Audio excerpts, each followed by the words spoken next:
The best healthcare is there in ways big and small. There when we most and least expect it. Are you okay? We may not see it, but we feel it. It lets us know we're not in this alone. Everyone deserves a healthcare partner who never quits. One who's there for what matters. United Healthcare. There for what matters. Want your boss to put some real action behind the rhetoric when they talk about making your workplace more inclusive?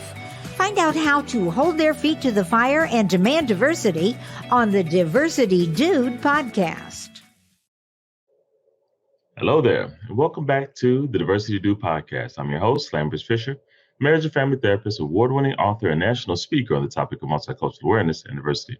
And for those of you who are interested in even more positive and encouraging tips and strategies beyond what I share in podcasts like this, then feel free to check out my award-winning book, Diversity in Clinical Practice, nationally recognized for the unique way in which it addresses the often difficult topic of multicultural awareness and diversity.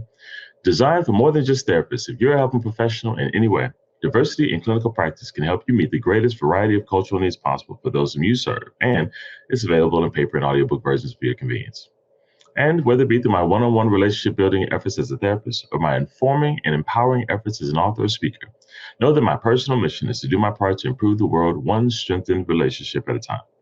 So, today I want to share with you a few encouraging words about what to do when you don't feel like a micro-aggressor.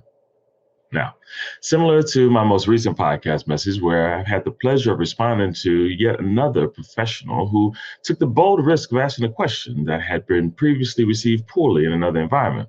I always find myself grateful for questions like this because I truly believe that the vast majority of questions come from a genuine desire to understand and even learn something that can help decrease the likelihood of them speaking or behaving in ways that communicate anything other than their genuine care for everyone, no matter their similarities or differences.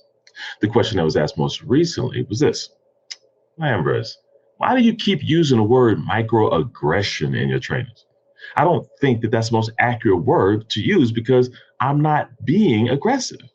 Sure, I may not be perfect, and I know that there are times when something that I said was misunderstood by someone else, but to call that a microaggression makes me out to be someone other than who I am. Can't you find a different word other than microaggression? Now, after expressing my thanks for the great question, I responded by sharing a few considerations on this often delicate and sometimes controversial topic of microaggressions, and I'll share some of those with you today. The first thing I did was to validate that the word is admittedly not ideal. I can see how someone would not want to be associated with it, not only because it has negative connotations that they may not feel or identify with, but also because it has social implications as well. Often, as a first step in addressing microaggressions in a personal or professional setting, the person on the receiving end of the microaggression directly asks or indirectly expects the person doing the microaggression to take responsibility for or ownership of the microaggression. Basically, admit that they did it. After all, the person who experienced the microaggression knows that trying to change future behavior is pointless if the person is denying that there's anything worth changing in the first place.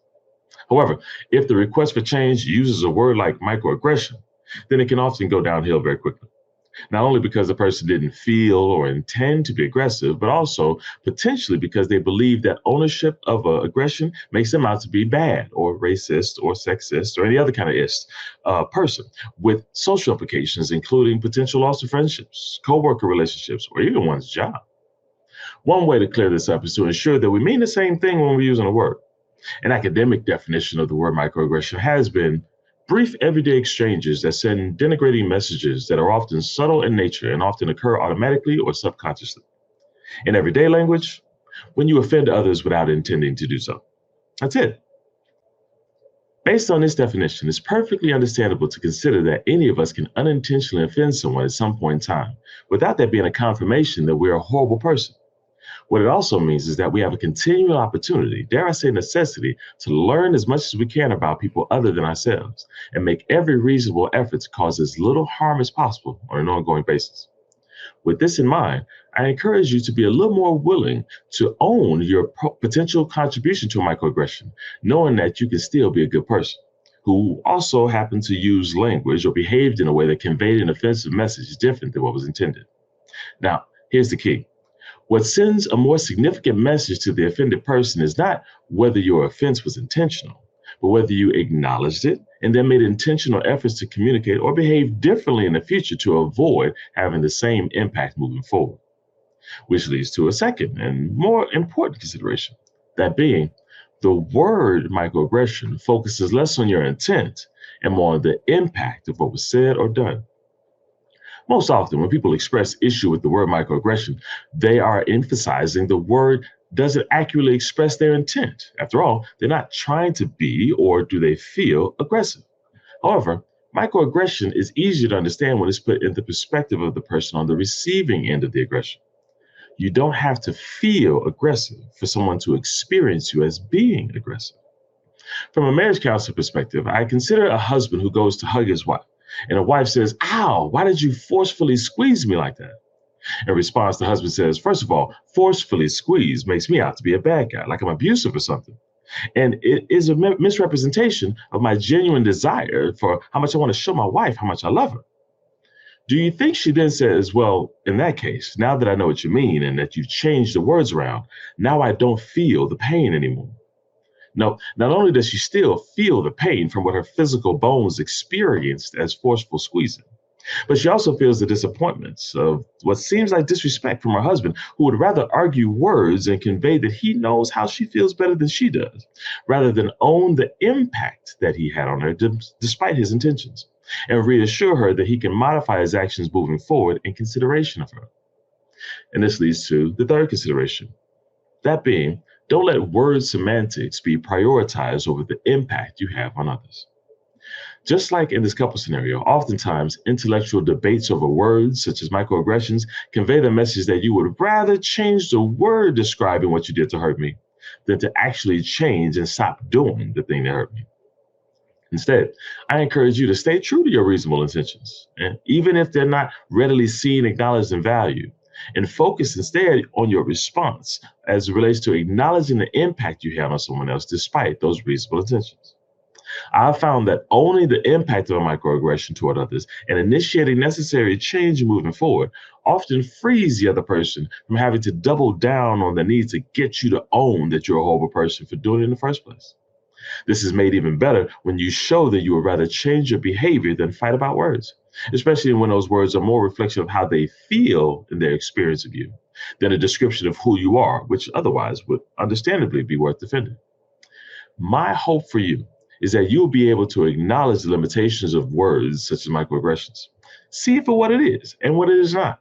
And instead of spending time trying to change words that make you look bad, focus your efforts on how those words convey how you made someone feel. If you can change that, then there'll be less need to associate you with those imperfect words anyway. And that's a goal worth striving for. And with that, I'll say thanks again for listening to the Diversity Do podcast. If you have any pressing diversity-related questions that you'd like me to address on an upcoming podcast, or if your organization is in need of a shame-free and empowering guest speaker or training on this often sensitive and difficult topic, then feel free to reach out to me directly at www.diversitymadesimple.com. And if you know of anyone else who can benefit from a positive and encouraging perspective on this often difficult topic of diversity, feel free to send them a link to this podcast so they can be encouraged as well. Or share with them my award-winning book, Diversity in Clinical Practice, available at Amazon.com. And as usual, I look forward to addressing as many topics as possible in future podcasts to help you improve as many relationships as possible at work, at home, and in your community. And as always, remember this: you don't need to know everything about everyone in order to have a positive impact on someone. Thank you all for tuning in, and have a great day. Tune in each week and find out how to demand and implement diversity at your job. To hear more, check out previous Diversity Dude shows on ShalettaMakesMeLaugh.com. People say we're made up. Tall tales. Myths. Think what you want about us, but we can all be certain of this. Recycling is real, and it works. But what happens to your recycling once it leaves your home? Recycled glass is sorted in St. Paul. Then the clear glass is made into bottles for drinks, pickles, salad dressing, and more in Shakopee. At other facilities, plastic bottles get made into new plastic bottles. Recycling exists. Learn the real story behind recycling. It's not just another day in your life. things are changing for the better. At Comcast, we see those changes, and we're thinking about how we use technology today to live, work, learn, and play. And we're building for the future now, so we're better prepared for the wants and needs of tomorrow. That's why Comcast is rolling out multi-gig internet speeds to more than 50 million homes and businesses before the end of 2025, making our already industry-leading network even faster, smarter, greener, and more reliable. Over the decades, Comcast has been your partner, working hard to serve your community, and will continue to be your partner. We're expanding our gigabits so you can enjoy the tiny bits that matter most. You know Shaletta makes you laugh, but did you know Shaletta Brundage can also make you think and boost your business? Media personality, activist, and comedian Shaletta Brundage founded Shaletta Makes Me Laugh to celebrate and share the best of Black culture. It's a podcasting platform. You can download 10 weekly podcasts hosted by African-American subject experts at ShalettaMakesMeLaugh.com or wherever you find your favorite podcasts. ShalettaMakesMeLaugh.com is also a production house, creating broadcast-quality commercial content. And Shaletta and her team of storytellers create powerful promotional campaigns to get businesses the brand awareness they're looking for. Some of Minnesota's top businesses trust Shaletta, and you can too.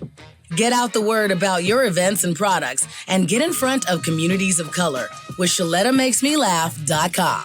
She's got the power to help your business. Taking a COVID-19 test is easy, painless, accurate, and can be done anywhere, including in your own home. The self-test takes about 15 minutes, so you will quickly know your results. Testing is recommended if you have symptoms or have been in close contact with someone who tests positive for COVID-19. It is a good idea to keep self-test kits on hand at home and when you're traveling.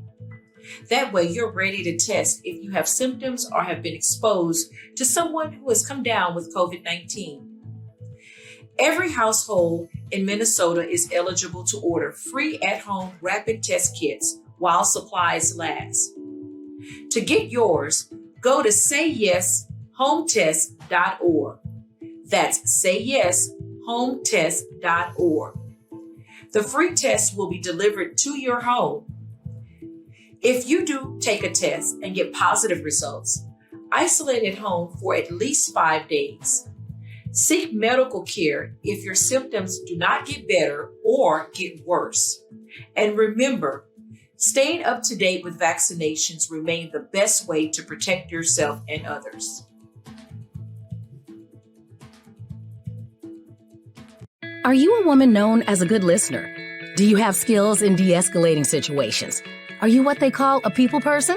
Then the Minneapolis Police Department would like to meet you. Now in a rebuilding phase, the Minneapolis Police Department is recruiting more women to wear the badge. The department offers career options for women with a high school diploma or GED. There are also opportunities for women with 2- and 4-year degrees who are ready to apply their skills in new ways. Police work makes a great second career for social workers, teachers, nurses. Women in their 30s and 40s are welcome to apply. There's no age cap. You'll be paid while you train and mentored by veteran women officers invested in your success. Minneapolis also welcomes current police officers to join the state's largest department. Make a difference on the streets, working in your community, in a career with competitive salaries and generous benefits. Go to minneapolismn.gov and search police jobs to find out more.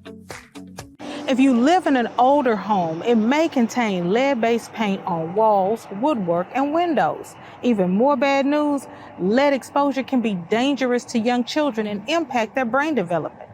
And now, the good news. Hennepin County will fix lead hazards in your home at no cost to you. We were worried because of the paint in the windows in the bedroom. They were peeling and chipping, and we know that when paint peels and chips, and it looks a certain way, that's possibly lead. We were worried for our children more so than anything.